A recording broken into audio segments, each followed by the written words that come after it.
하이델베르그 요리문답 1문 사나 죽으나 그대의 유일한 위로는 무엇입니까? 답 사나 죽으나 나의 몸도 영혼도 나의 것이 아니요 나의 신실하신 구주 예수 그리스도의 것입니다. 그는 그의 보혈로 나의 모든 죄값을 다 치르셨고 나를 마귀의 모든 권세에서 구원해 내셨으며 하늘에 계신 나의 아버지의 뜻이 아니고서는 머리털 하나도 떨어질 수 없도록 과연 모든 것이 합력하여 나의 구원을 이루도록 그렇게 나를 보존시켜 주십니다. 그러므로 그는 그의 성령으로 말미암아 나로 하여금 영생을 확신하게 하시며 이제부터 그를 위하여 살기를 진정으로 바라도록 만드시고 또한 그렇게 살 준비를 갖추도록 만드십니다. 이제 본문으로 들어가서 하이델베르그 교리문답 1문을 먼저 소개합니다. 이 하이델베르그 교리문답 1문을 보기 위해서는 제네바 교리문답 1문과 소리문답 1문을 좀 비교해 보시면 그 장단점을 또 우리가 조금 비교해 볼 수 있습니다. 제네바 교리문답은 1문에 인간의 삶의 제일 된 목적이 무엇입니까? 하나님을 아는 것입니다. 그래서 사람의 제일 된 목적은 무엇입니까? 소리문답하고 상당히 비슷합니다. 하나님을 영화롭게 하며 하나님을 영원토록 즐거워하는 것입니다. 이렇게 소리문답은 표현했는데 제네바 교리문답은 하나님을 아는 것입니다. 이렇게 표현했고요. 이문에 그 무슨 이유에서 당신은 그렇게 말합니까? 하나님은 우리들 가운데서 영광을 받으시기 위하여 우리를 지으시고 세상에 살게 하신 것이기 때문입니다. 또 하나님은 우리의 삶의 근원이시기 때문에 우리가 하나님의 영광을 위해 삶을 살아가는 것은 당연한 일입니다. 이렇게 사람의 제일 된 목적 이렇게 소개하면서 오직 하나님을 영화롭게 하면서 그 하나님을 위해서 사는 삶이 바로 우리 삶의 근원적인 그러한 목적이다라는 것, 이거를 바르게 아는 것이다 라고 표현하고, 산문에는 그러면 인간에게 있어서 최상의 행복은 무엇입니까? 바로 하나님을 영화롭게 하며 살아가는 것을 아는 것이다, 바로 위와 같습니다 라고 이렇게 표현을 합니다. 이제 이러한 표현들이 우리가 하이델베르그 요리문답과 비교해 보게 되면 제네바 교리문답에서 약간 좀 이렇게 모자라는 것을, 부족한 것을 좀 이렇게 볼 수가 있습니다. 제네바 교리문답과 소유리문답은 오히려 소유리문답은 제네바 교리문답을 상당히 이렇게 압축하는 형태로 칼빈의 이러한 그 해석적 관점을 아주 정확하게 잘 요약하고 더 간략하게 이렇게 집약한 것을 알 수가 있습니다. 그러나 하이델베르그 교리문답은 인간의 구원에 대한 이러한 그 입장에 조금 더 이렇게 초점을 맞추는 것을 알 수가 있습니다.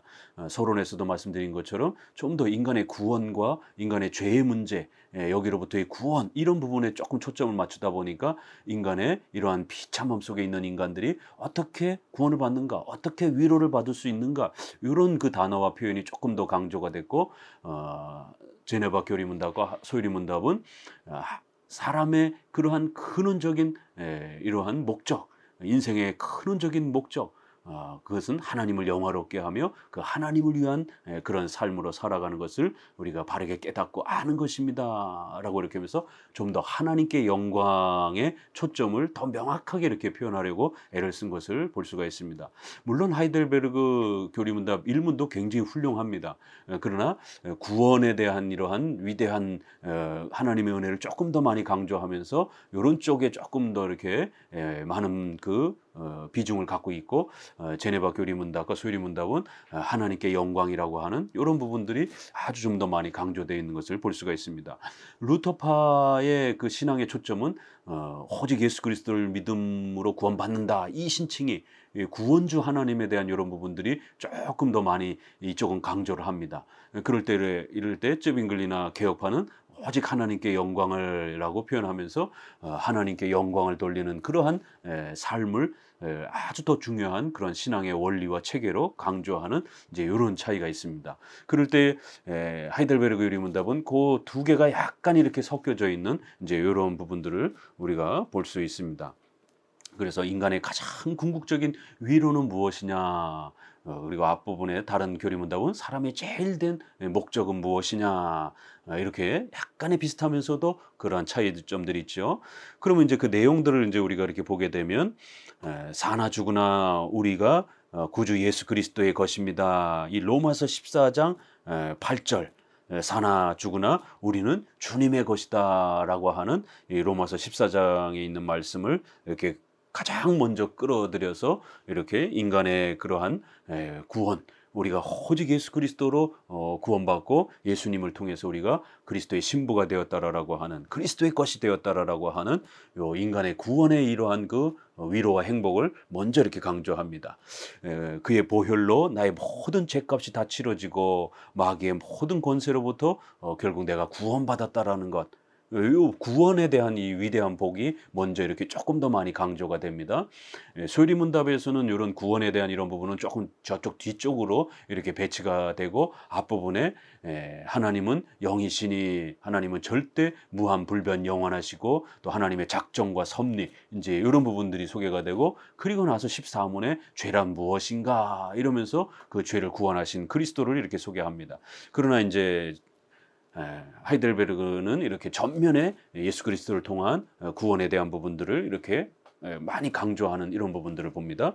그러면서도 이렇게 구원에 대한 위대한 하나님의 은혜, 그리고는 또 뒷부분은 신속히 하늘에 계신 나의 아버지의 뜻이 아니고서는 머리털 하나도 떨어질 수 없도록, 그래서 모든 것이 합력하여 로마서 8장 28절을 인용하면서 이렇게 모든 것이 합력하여 선을 이루도록 역사하시는 하나님의 섭리적 돌보심을 또 이렇게 강조합니다. 그래서 앞부분은 창조주 하나님, 뒷부분은 구원주 하나님, 뒷부분은 창조주 하나님, 이렇게 해서 두 가지의 이러한 그 교리를 잘 우리가 배우고 깨닫는 것이 우리가 가장 큰 위로요 행복입니다 라고 이렇게 소개합니다. 이런 창조주와 구속주 하나님을 동시적으로 강조하는 것도 역시 이제 기독교 강요에서 우리가 하나님을 어떻게 알아야 되느냐라고 할 때 칼빈은 성경 전체는 구원만 강조하는 게 아니라 창조주로서의 하나님도 배워야 된다라고 하면서 예수 그리스도를 통한 창조주, 구속주 하나님의 구원의 은혜, 또 그 다음에 창조주 하나님의 작정과 섭리의 돌보심과 은혜를 또 배우며 의지하고 살아가는 것, 두 개를 소개합니다. 또 웨스트민스터 대유리 문답 121문에서도 안식일을 소개하면서 안식일이란 성경 전체의 핵심인 바로 창조와 구속의 이 하나님의 위대한 은혜를 우리가 잘 기억하고 배워가는 것입니다, 이렇게 표현합니다. 그래서 성경 전체는 창조주와 구속주 이 두 구조로 되어 있는 것이지, 이 이신칭의만을 지나치게 강조하면서 성도들의 생활을 무시하는, 섭리를 무시하는 이런 구원에 대한 그러한 초점으로만 이렇게 읽게 되면 안 됩니다. 그렇게 되면 그건 루터파 방식의 신앙의 체계입니다. 우리 칼빈주의는 항상 창조주 하나님과 구속주 하나님이 균형을 이루면서 그렇게 성경에서 소개하는 하나님을 소개하면서 구원에 대한 위대한 은혜와 또 십계명을 통한 또 우리 생활에 대한 또 하나님의 뜻을 우리가 또 어떻게 순종하며 살아갈 것인가에 대한 부분이 아주 절묘하게 조화를 이루는 것입니다. 그래서 구조상으로는 루터파처럼 이신칭의를 조금 더 강조하는 순서를 가지고 있지만, 그럼에도 칼빈주의의 창조주 하나님을 빠뜨리지 아니하고 구원주 하나님과 창조주 하나님을 균형을 이루려고 하는 아주 그러한 또 놀라운 또 첫 그 신앙의 체계를 이렇게 구성해 주는 것을 볼 수가 있습니다. 특별히 우리가 구원과 관련해서 가장 중요하게 여겨야 되는 것은 기복주의, 잘 먹고 잘 사는 것, 신비체험, 환상 이런 게 아니라 반드시 구원이란 우리의 죄값의 문제를 해결하는 것이다 라고 아주 중요한 그 구원의 본질을 소개합니다. 하나님 앞에 아담이 범죄하여 그 행위 언약을 범함으로 죄값이 발생이 된 겁니다. 하나님 앞에 정죄받는 이런 또 죄값, 영원히 지옥에서 형벌받아야 되는 죄값이 발생한 겁니다. 바로 그 죄값을 해결해 주는 것, 그리고 행위 언약에서 요구했던 하나님의 의로운 공의로운 요구, 순종해라 그리하면 복을 누릴 것이다라고 하는 하나님의 공의로운 그 요구에 우리가 순종할 때만이 영생을 누리는 것이, 바로 이 문제를 예수님이 그 죄값을 대속적 희생을 통해서 해결해 주신 것이고, 또 율법에 온전히 예수님이 순종하셔서 대속적 그 율법에 순종하시는 그러한 공의의 요구를 만족시킨 것입니다. 그래서 대속적 희생 또 대속적인 그러한 그리스도의 공로, 이런 두 가지가 우리에게 주어지면서 우리는 마귀의 그런 모든 권세로부터 또 지옥의 형벌로부터 해방되는 것입니다. 기독교란 바로 이렇게 우리의 죄값이 해결이 되어지는 것이고, 하나님의 공의로운 요구가 만족되어지는 바로 이것이 구원의 핵심 내용임을 꼭 기억하셔야 됩니다. 그리고 이러한 구원은 인간의 힘으로 이루어지는 것이 아니라 오직 예수 그리스도의 대속적 희생을 통해서, 대속적 공로를 통해서 이루어진 것이고, 또 하나님 아버지께서, 성부 하나님께서 그렇게 통치하시고 섭리하시고 다스려 주시는 그런 거대한 하나님의 작정과 섭리의 역사 속에서 펼쳐지는 것이고, 그리고 마지막에는 성령으로 말미암아 우리의 전 삶이 이제는 하나님을 위해서 살 수 있도록 그렇게 준비되어진다라고 하는 것처럼 삼위일체 하나님의 은혜 속에서 펼쳐지는 구원의 위대한 역사다라고 이렇게 하나님이 우리에게 주시는 이 위로와 구원은 이렇게 만들어지고 또 펼쳐지는 것이다라고 강조하면서 오직 은혜로 이루어지는, 오직 예수 그리스도로 이루어지는 그러한 위대한 구원의 이러한 복임을 이렇게 강조합니다. 그래서 삼위일체 하나님의 이런 표현이 강조되어 있고요. 그 다음에 창조주, 구속주 하나님의 이러한 또 내용이 소개가 되고 있고요. 또 그러면서도 위로라는 말은 다른 말로 비참하다라는 것이죠, 인간이. 그래서 인간의 죄값, 전적 부패, 원죄, 이런 부분들이 또 인간의 죄에 대한 심각성이 아주 첫 시작부터 강조가 되면서 인간의 상태를 이렇게 아주 분명하게 드러내면서 인간은 이런 죄로부터, 죄값으로부터 또 구원받아서 하나님을 위한 삶으로 하나님과 교제하며 살아가야 되는 그러한 삶이 가장 행복한 것임을 이렇게 강조하고 있는 것을 보게 됩니다. 그래서 성령으로 말미암아 나로 하여금 영생을 확신하게 하시며 이제부터 그를 위하여 살기를 진정으로 바라도록 그렇게 우리의 모든 삶이, 먹는 것, 마시는 것, 모든 것, 우리의 생애가 이제는 하나님을 위해서 살도록 그렇게 준비되어질 수 있도록 그렇게 변화를 받고 그렇게 복음으로 초대되어지는 것, 이것이 가장 위대한 복이다. 이것이 가장 위대한 인생에게 주어진 위로다라고 이렇게 말합니다. 그렇기 때문에 오늘날 기독교를 갖다가 경건주의자들, 신비주의자들, 오순절파주의자들은 무슨 이상한 체험하는 것, 그래서 이상한 어떤 환상과 종교 체험을 하고 어떤 종교적인 어떤 그 체험적인 어떤 카타르시스를 이렇게 느끼면서 막 짜릿짜릿한 이런 걸 기독교로 이렇게 곡해하고 남용하는 이런 분파들이 있습니다. 정말 조심하셔야 됩니다. 또 반대로 자유주의자들은 사회를 개혁하고 인권, 평등 이런 걸 강조하면서 마치 사회를 개혁해야 그게 마치 복음인 것처럼 이렇게 기독교를 변질시킨 또 분파들이 있습니다. 이렇게 수많은 교회들이 있고 수많은 목회자들이 있지만 정통 기독교를 제대로 소개하지 못하는 다른 영, 다른 예수, 다른 복음을 전하는 이러한 목사와 또 교회들이 있습니다. 조심하셔야 됩니다. 우리가 지난 500년 동안 종교개혁 이후 오직 믿음으로, 오직 은혜로, 오직 그리스도로, 오직 하나님께 영광을 위하여 살아갈 수 있도록 오직 성경을 통해서 이렇게 우리가 복음으로 초대되는 것, 이게 기독교라라고 오대솔라를 통해서 그렇게 가르쳐 준 겁니다. 이거를 제대로 잘 지키고 있는 우리 정통 장로교가 바로 그래서 가장 우수한 기독교 역사와 전통을 가지고 있다라고 그렇게 강조하는 것입니다. 물론 넓은 복음주의에서는 하나 둘 정도는 지키고는 있습니다. 그러나 이 5개의 오대솔라라고 하는 기독교 종교개혁의 소중한 이러한 복들을 제대로 전체적으로 소개하지 못하는 이 안타까움을 가지고 있는 거예요. 그래서 오늘날 장로교적 개혁주의만이 이러한 오대솔라를 가장 정확하게 종교개혁자들이 회복해 준 대로 그대로 오늘날 계승해서 이 5개를 여전히 오늘날도 강조하는 것입니다. 그래서 우리가 500년 전, 400년 전에 이런 하이델베르그 제네바 교리문답, 소유리문답을 다시 또 읽으면서 우리 종교개혁자들이 회복시켰던 오대솔라를 이 정통 기독교 바른 복음을 붙잡으려고 애를 쓰는 것입니다. 기독교란 오직 성경을 통해서 성경을 믿고 의지하는 것이 믿음이지 신비 체험하고 이상한 환상 체험하는 게 기독교가 아닙니다. 그 구원은 오직 믿음으로, 성경이 가르치는 것을 믿음으로 구원받는 것입니다. 행위와 어떤 신인 협력을 통해서 구원이 이루어지는 게 아닙니다. 그 모든 것은 오직 은혜로 만들어지는 것이 바로 예수 그리스도를 믿고 의지하는 것입니다. 그리고는 우리의 모든 삶이 하나님을 영화롭게 하기 위한 삶으로 이제 그렇게 준비되어지고 그러한 성화의 삶을 살아가는 겁니다. 어떻게 보면 오대 솔라가 이 일문에는 아주 이렇게 살짝 그 표현이 아주 깊이 있게 잘 또 이렇게 녹아 들어가 있는 그런 소중한 표현인 것입니다.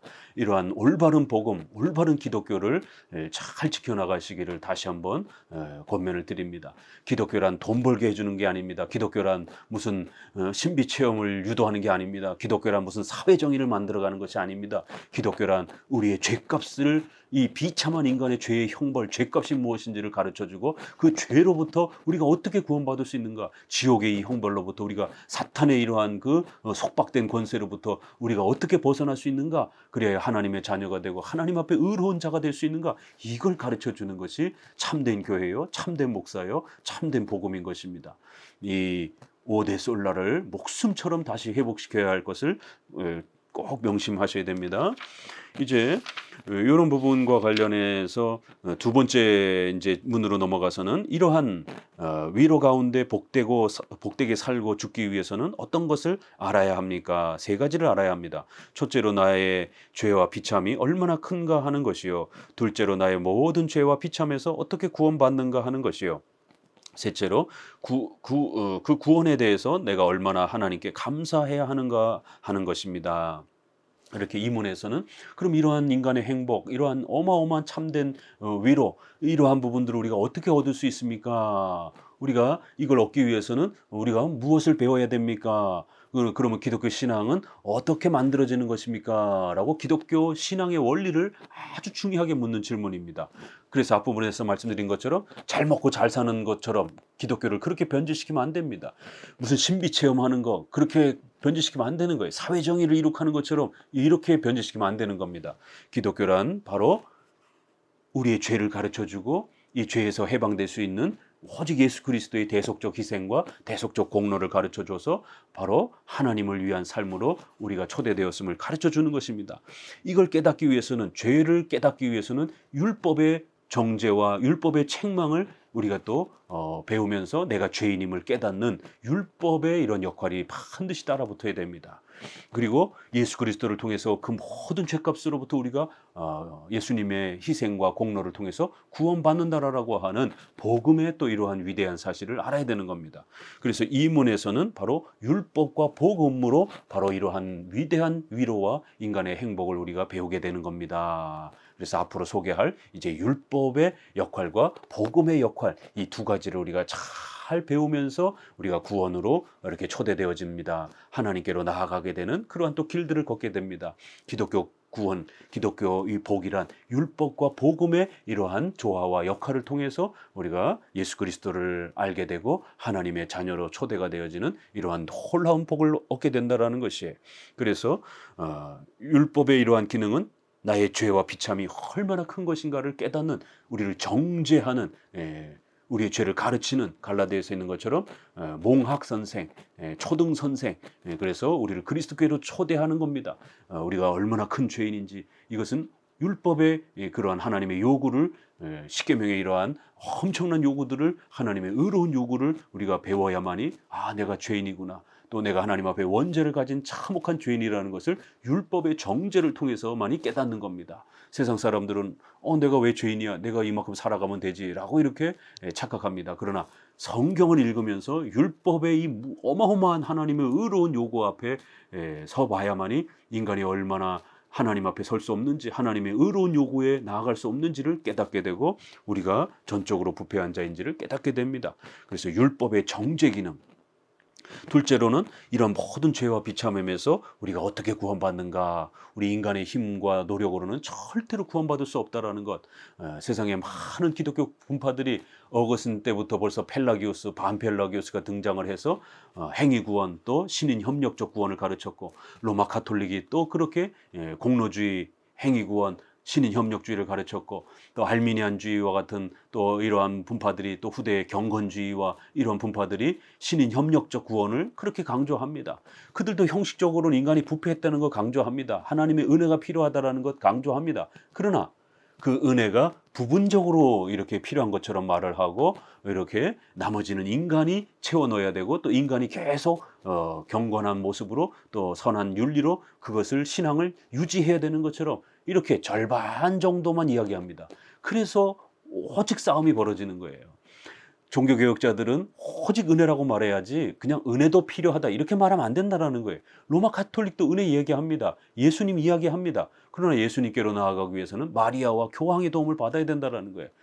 또 은혜를 말하지만 은혜의 이러한 부분에 있어서 성인들의 도움이 필요하다는 것이에요. 믿음 강조합니다. 그러나 믿음 외에 또 인간의 선행도 필요한 것처럼 이렇게 얘기를 하다 보니까 종교개혁자들이 그렇게 말하면 안 된다. 오직 믿음으로만, 오직 은혜로만, 오직 예수 그리스도로 이렇게 오직이라고 말을 해야 된다라고 해서 오직 싸움입니다. 결국 이것이. 오늘날도 이렇게 다른 영, 다른 복음, 다른 예수를 전하는 이러한 혼합주의적인 이러한 기독교 분파들은 부패, 은혜, 또 예수 그리스도 비슷하게 다 얘기를 합니다. 그러나 우리 장로교 교육주의처럼 오직 성경으로, 오직 믿음으로, 오직 은혜로, 오직 예수 그리스도라고 오직이라고 말하지 않는 것이에요. 바로 이런 차이인 겁니다. 그래서 이제부터 하이델베르크를 통해서는 우리가 이 죄와 비참에서 구원받기 위해서는 우리는 오직 전적으로 부패한 자이고 오직 우리는 죄인임을 이렇게 또 성경을 통해서 율법을 통해서 배워야 되고 이제 우리는 오직 은혜로 오직 예수 그리스도를 통해서만이 구원받을 수 있다라는 것을 배워야 된다. 이러면서 복음을 이제 소개하는 거예요. 그리고 나서는 이제 우리가 하나님 앞에 하나님을 영화롭게 하기 위해서 어떻게 살아가야 될 것인가 이러한 십계명을 중심으로 해서 감사의 삶을 배우기 위한 그런 기독교 윤리에 대한 또 이러한 성화의 이런 부분들을 우리가 배워가는 것이다. 그래서 요 세 가지를 율법을 통해서 죄의 정죄의 이러한 인간의 죄와 비참함을 배우고 또 예수 그리스도를 통한 구원의 은혜들을 배우고 또 십계명을 통한 기독교 윤리를 통해서 하나님을 영화롭게 하는 삶을 배우는 것. 요 세 가지가 우리 기독교의 가장 중요한 초점이요 핵심이라는 것입니다. 오늘날 이렇게 소중한 기독교의 핵심을 가르치지 아니하고 쓸데없이 정치 얘기나 하고 쓸데없이 무슨 자기 간증이나 하고 또 쓸데없이 무슨 세상에서 돈 버는 이야기들이나 하고 또 세상에서 무슨 문학적인 이런 이야기나 하고 결국 교회가 복음을 잃어버렸습니다. 예수 그리스도를 잃어버렸습니다. 예수님이 없는 그러한 복음이 되었습니다. 예수님이 없는 교회가 되었습니다. 오늘날 교회에 오는 많은 사람들은 더 이상 자신의 죄를 지적하는 하나님 앞에 엄중한 그 죄의 심각성과 원죄와 전적 부패를 들으려고 하지 않습니다.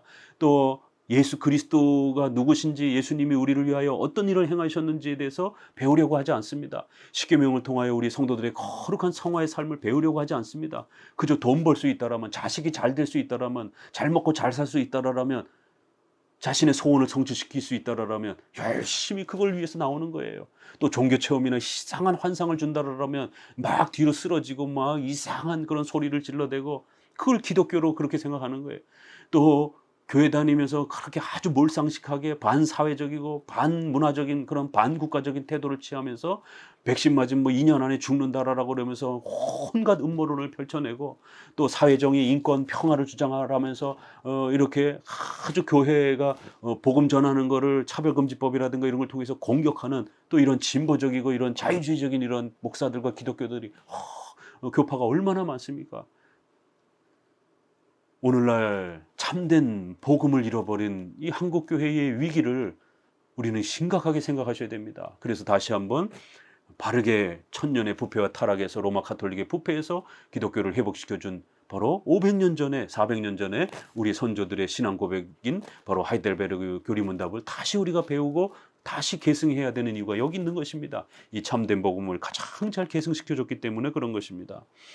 이 율법과 복음의 관계도 오늘날 얼마나 이게 혼동이 있습니까? 율법을 강요하면서 율법만 강조하면서 모든 것을 율법주의로 끌고 가는 이러한 유대주의적 그러한 이런 형태들, 세대주의자들이 백투시오니즘이라든가 또 이러한 여러 가지 유대주의를 표방하는 율법만 강조하는 이런 형태, 또 로마 가톨릭적인 율법주의 형태, 또 기독교 안에도 수많은 금욕주의적 형태로 그렇게 율법주의 경향을 표명하면서 율법만 지나치게 강조하는 형태, 또 복음만 또 지나치게 강조하는 신비주의, 또 신약 중심으로 그렇게 펼쳐가는 경건주의, 신약만 강조하는 거예요. 구약은 별 관심이 없습니다. 이렇게 또 신약만 강조하는 자들은 율법을 대립적으로 그렇게 율법을 공격하는, 우리가 율법 아래 있지 아니하니 이런 부분을 극단적으로 강조해서 율법이 마치 필요 없는 것처럼 그렇게 해서 무율법주의, 구약 폐기주의 이렇게 강조합니다. 율법만 강조하는 것도 문제예요. 복음만 강조하는 것도 문제입니다. 우리 정통 기독교는 율법의 역할과 복음의 역할이 상호 조화를 이루면서 그렇게 복음의 위대한 역사들이 펼쳐지는 그런 조화 관계입니다. 율법과 복음은 대립 관계, 싸움의 관계가 아니라 율법과 복음은 조화 관계라는 것을 꼭 명심하셔야 됩니다. 우르시누스는 바로 이런 부분들을 이제 어떻게 표현하느냐면 선지자들과 사도들의 모범을 쫓아서 율법을 선포하는 일부터 시작하여야 한다는 것이 분명합니다. 그래서 우리의 죄와 비참함을 가르쳐줘야 됩니다. 최근에 이 그리스도의 능동 순종, 수동 순종 이런 그 논쟁이 아주 그 뜨겁게 이렇게 불면서 그것도 개혁주의한다는 목회자들에 의해서 웨스트민스터의 7장의 언약론, 19장의 율법관을 공격하면서 아주 이건 율법주의적 표현이다 그러면서 예수님이 십자가에 못 박혀 돌아가신 그런 대속적 희생만 강조해야 된다. 수동적 순종만 강조를 해야 된다. 예수님이 율법에 순종하신 그러한 능동적 순종의 이러한 표현을 성도들에게 가르치면 안 된다. 그건 율법주의다 이러면서 아주 심각하게 공격을 합니다. 개혁주의 하시는 분들이 그런 거예요. 그래서 개혁주의 안에도 이렇게 세대주의적인 개혁주의, 문자의 몇 표현만 극단적으로 이렇게 극단적 문자주의를 추구하는 이런 방식들은 제세례파가 추구했던 거고 세대주의자들이 추구했던 거고 오늘날 개혁주의 안에도 이렇게 아주 극단적 문자주의자들이 있습니다. 세대주의적 그런 개혁주의 또 개혁주의를 하면서도 방언이라든가 무슨 이상한 그러한 그 은사를 자꾸 강조하는 로이드 존스가 성령 세례라고 하는 이 교리를 펼치면서 한국교회도 로이드 존스를 좋아하는 많은 분들이 이렇게 생기면서 개혁주의를 마치 성령 세례를 이런 오순절파 순복음교회가 가르쳤던 성령 세례를 마치 그런 성령론을 개혁주의 성령론처럼 받아들여서 결국 방언 교회 안에서 방언하고 이상한 은사 체험을 하고 이러한 신비주의적 칼빈주의, 경건주의적 칼빈주의를 표방하는 분들도 있습니다. 그런 분들은 또 어떤 분은 방언을 세게 강조하고 또 어떤 분들은 또 방언을 반대하면서 다른 은사 체험을 또 강조하고 왜냐하면 그 성령 세례의 내용이 뭐냐라고 했을 때 자기들끼리도 논쟁을 하기 때문에 그렇습니다. 어떤 분은 방언이라고 그러고 어떤 분은 또 다른 거라고 주장을 하면서 그 로이드 존스가 주장했던 성령 세례의 그 열매가 무엇인지 서로 싸우고 있는 것이에요. 그러나 이 로이드 존스의 성령 세례, 성령론은 우리 개혁주의 것이 아닙니다. 비록 다른 일부분에서는 로이드 존스가 바르게 말하는 것이 있다 할지라도 이 성령론 부분은 굉장히 위험한 오순절파의 성령론이고 오순절파의 그러한 은사 개념입니다. 우리 정통 개혁주의 장로교에 있어서는 이런 식의 과격한 오순절파의 은사론이라든가 로이드 존스식의 세련되고 온건한 성령 세례의 은사론도 우리는 다 거부해 왔습니다. 이건 명심하셔야 됩니다. 이건 전통적인 개혁주의의 성령론과 은사론이 아닌 것이에요. 그럴 때마다 우리 장로교는 다시 한번 이렇게 올바른 그러한 하이델베르크의 이러한 가르침들을 따라서 율법의 역할을 강조하면서 율법이 이렇게 우리 죄를 지적하는 이러한 기능을 우르시누스도 강조하는 겁니다.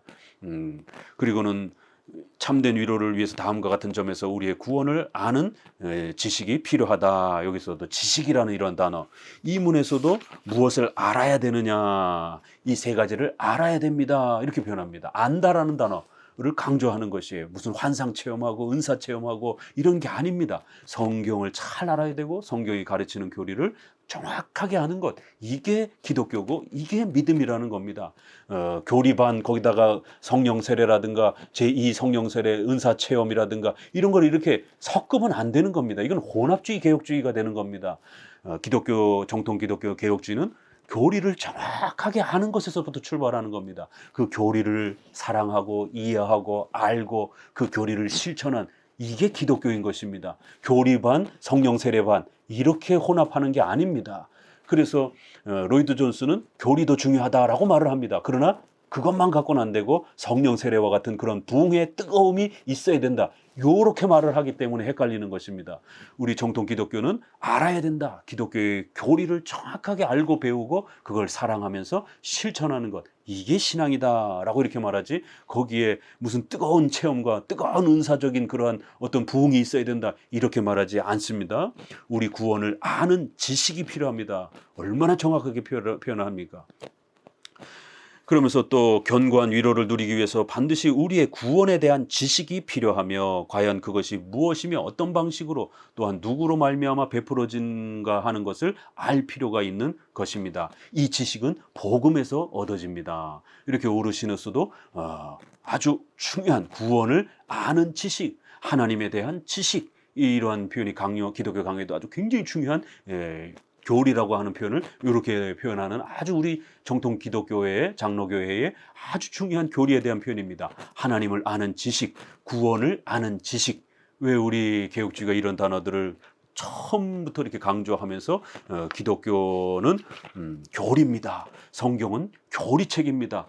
그렇기 때문에 우리가 성경에서 말하는 교리를, 예수 그리스도에 대한 교리를 잘 배워서 그것을 믿고 사랑하고 의지하면서 그 성경을 사랑하고 믿을 때에 오직 믿음으로 구원받는 거예요. 그 믿음은 로마서 10장 17절에 들음에서 나고 들음은 그리스도의 말씀에서 난다라는 거예요. 그래서 성경이 가르치는 예수 그리스도에 대한 교리를 믿고 사랑하는 겁니다.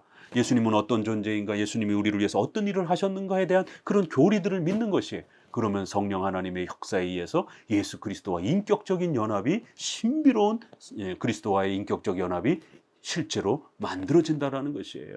이게 정통 기독교입니다.